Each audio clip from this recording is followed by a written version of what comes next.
Hi, I'm Sherahan Tahiri. I'm from Sheboygan, Wisconsin, United States. I'm 21 years old and I am about to be a senior in college, but I'll be graduating a semester early. I'm currently interning at a news station in Milwaukee and trying to figure out exactly what I want to do. I'm really interested in journalism, storytelling, filmmaking, screenwriting, and yeah, I'm a little bit I don't have everything figured out yet. My sister used to make fun of me when I was younger because she'd be like, you only watch TV. You don't read any books at all. Like, you don't read books, you only watch TV. And then I kept watching TV, and one day she told me, she was like, have you ever considered doing screenwriting? And I didn't even know it was a job. And I was like, that would be really, really cool. Also, growing up, I'm mixed, and I knew no mixed people other than my sister and myself. And I have noticed firsthand how many people don't know, like, stories about immigrants or different cultures and how much impact that can have on what they think about other people. You grow up and it's kind of like, well, maybe I'm a little bit embarrassed, right, that I'm not like all the other girls, you know, that they can do other things, they look different than me. I feel like a lot of it is sometimes healing on behalf of my family. I carry a lot of the hurt of my mom specifically, but also my father, and a lot of that gets bottled up, and I think they get embarrassed about talking about the hard parts of their lives because now their life looks so different, and so they don't want to focus on that. But I think that there is really something special in remembering where you came from and all of the things that got you to where you are, and that people should know that, you know, like, people see them and they kind of would even think that they're not as good as some of my, like, classmates' parents because they weren't at all the school events and they couldn't be as involved in my life in school-wise, but my parents were working every day. They didn't have a choice, especially in America. Our culture is so unaware of the privilege that many people have.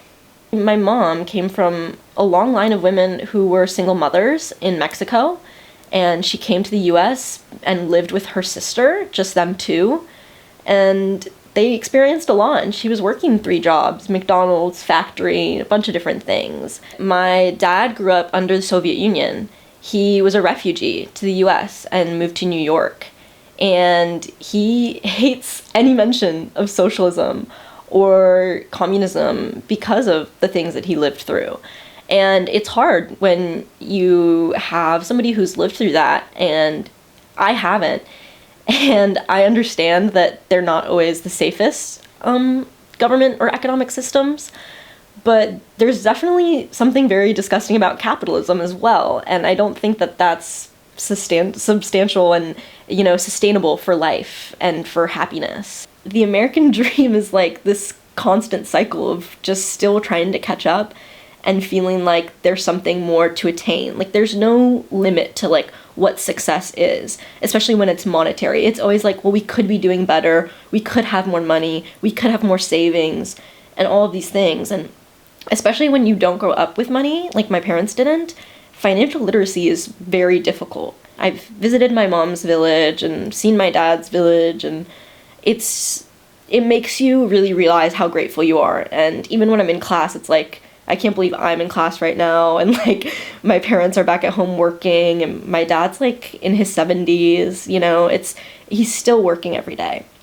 And so I definitely feel very grateful all the time, and there is a sense of, like, guiltiness almost. It's complicated in that way. I think I was in, like, 5th or 6th grade, and my sister was in high school, and I think she was getting more into politics. And she came home one time for dinner, and she loved to, you know, start dinner conversation, but she was talking about feminism. And I remember my parents kind of being, like, annoyed. They didn't really like the conversation, and she was very persistent about all these feminist topics that she saw on Instagram or online, and Planned Parenthood and all these things. And I was like, what is this? I've never heard about this. My sister is always the type of person to, like, take me under her wing, so I, like, definitely saw her as a role model and an example, and she definitely introduced me to feminism. I think then feminism felt like girl power. Like feminism felt kind of surface level still. I started to realize feminism was more about everybody, and not just about women, and also about race and about politics and about economics and our communities that we build. And that has definitely been a big thing for me. I feel like America specifically has no sense of community in the cities that we live in, and I think feminism has a place for that, and for reminding us all that like we're in this together, especially when we're facing the patriarchy and capitalism and politicians that don't care about us. Inherently, being creative is paying attention to everything around you and wanting to be a part of your community and wanting to give back to your community. And nobody's making art just for themselves or just to sit in their room, and so you have to be involved and be questioning things and being paying attention. And I don't think that's something that I grew up naturally in my environment doing. I want to explore more and talk to more people and learn more about everyone around me and what I like, how I can tell stories that will share their stories, not just my family story, but everybody around me.